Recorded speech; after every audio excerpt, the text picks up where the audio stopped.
Les Noirs n'ont jamais eu de Dieu sur la terre.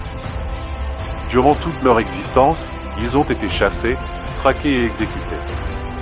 Les hommes blancs ont commis les crimes les plus odieux sur la race noire. 400 ans d'esclavage, de torture, d'injustice, de crimes et de toutes sortes de violences. L'esclavage a dessiné son territoire et ses propres frontières.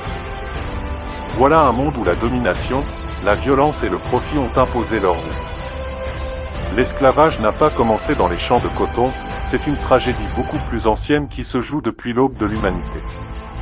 À partir du 7e siècle et pendant plus de 1000 ans, l'Afrique fut l'épicentre d'un trafic global, le commerce triangulaire, Afrique, Europe, Amérique.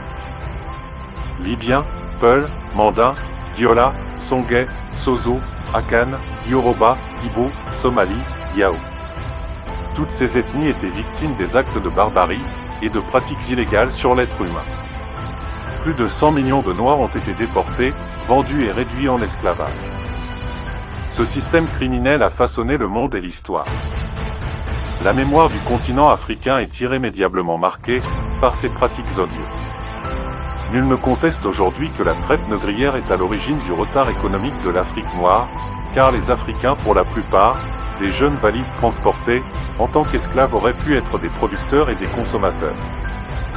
De plus, la traite négrière a permis à certaines sociétés marchandes de se contenter d'échanger des hommes contre des marchandises, en leur offrant ainsi une solution de facilité, ce qui a sans doute affaibli la capacité de produire des Africains et à un moment où la main-d'œuvre disponible pour l'agriculture et pour la production de biens manufacturés était réduite à l'esclavage.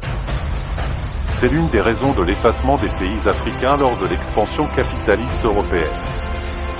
Il est indéniable que le commerce de l'homme noir a détruit l'Afrique et a causé tous ces malheurs.